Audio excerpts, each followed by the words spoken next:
അപ്പോൾ ഇന്ന് ഞാൻ ഒരുപാട് വീഡിയോസ് എടുത്തില്ല. കാരണം എന്ന് വെച്ച് കഴിഞ്ഞാൽ ഇന്ന് വളരെ ടൈറ്റ് ഷെഡ്യൂളായിരുന്നു. പെട്ടെന്ന് ഞാൻ സ്റ്റോപ്പ് ചെയ്തു. പാർട്ട് ടൈം ആയിട്ടാണ് ഓടിയത്. സോ പാർട്ട് ടൈം ആയിട്ട് അറൗണ്ട് 4 മണിക്കൂർ ഞാൻ ലോഗിൻ അവറായിട്ട് നിന്നിട്ടുണ്ട് പാർട്ട് ടൈം ആയിട്ടും. എന്നിട്ട് എനിക്ക് 774 രൂപ കിട്ടി.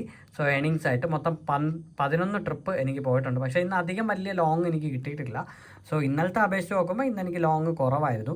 ഇന്നലെ അറൗണ്ട് 15 ഓർഡർ അറൗണ്ട് എനിക്ക് കിട്ടിയിട്ടുണ്ടായിരുന്നു. അതിലാണ് എനിക്ക് ഏകദേശം 1100ഓളം കിട്ടിയത്. ഇന്ന് 777 കിട്ടിയിട്ടുണ്ട്. സോ പാർട്ട് ടൈമായിട്ട് ഇറങ്ങിയതിൽ വളരെ നൈസായിട്ടുള്ള ഒരു ഏണിങ്സ് ആണ്. കാരണം ഇന്നലെ എനിക്ക് കൂടുതൽ കിട്ടാനുള്ളതാണ്.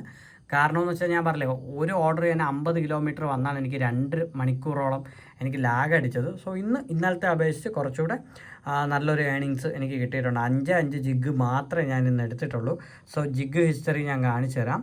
സോ ജിഗ് ഹിസ്റ്ററി എന്ന് പറയുമ്പോഴത്തേക്കും ഇന്ന് രാവിലെ 11 to 12, 12 to 2, 2 to 3 ഈ 3 സമയത്തുള്ള ജിഗ് മാത്രമാണ് ഞാൻ രാവിലെ എടുത്തത്.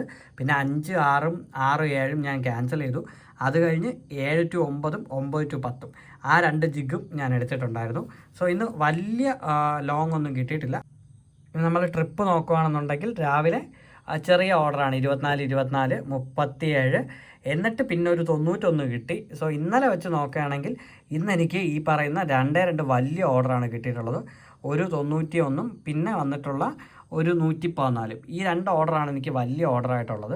ബാക്കിയെല്ലാം എനിക്ക് ചെറിയ ഓർഡർ തന്നെയാണ് കിട്ടിയിട്ടുള്ളത്. അത് ഈ പെൻഡാഹട്ടിൽ വന്നിട്ടുള്ള 949 ഈ ഒരു 114 ഓർഡർ എന്ന് പറയുന്നത് അത്യാവശ്യം നല്ല ലെങ്ത് ആയിരുന്നു. അത് കഴിഞ്ഞ് ഞാൻ ഇപ്പോൾ വീട്ടിൽ വന്നതേ ഉള്ളൂ. എറൗണ്ട് 10:30 കഴിഞ്ഞു കൊണ്ട് കൊടുത്തപ്പോൾ തന്നെ. കാരണം അത്യാവശ്യം നല്ല ലോങ് ഡിസ്റ്റൻസ് ഉള്ള ഒരു ഓർഡറായിരുന്നു. പക്ഷേ കുഴപ്പമില്ല, എനിക്കത് ബെറ്ററായിട്ട് തോന്നി. കാരണം ഇന്ന് ഇത്രയും ഓടിയിട്ടും കുഞ്ഞ് ഓർഡർ എടുത്തിട്ടും ഒരു ലോങ് എനിക്ക് തന്നുകൊണ്ട് എനിക്ക് ഏകദേശം അറൗണ്ട് 800 രൂപ അടുപ്പിച്ച് പേയ്മെൻറ്റ് കയറിയിട്ടുണ്ട്. സോ 2 ദിവസം നമ്മൾ അടുത്ത പേയ്മെൻറ്റ് കയറിയിട്ടുണ്ട്. ഇനി അടുത്ത 3-ാമത്തെ ദിവസം നമുക്ക് നോക്കാം എത്രയായിരിക്കും പേയ്മെൻ്റ് എന്ന്. അത് നമുക്ക് നാളെ നോക്കാം. അപ്പോൾ നമുക്ക് നാളെ ഇതേപോലത്തെ റെഗുലർ സൊമാറ്റോയുടെ വീഡിയോ ആയിട്ട് കാണും വരെ ബൈ.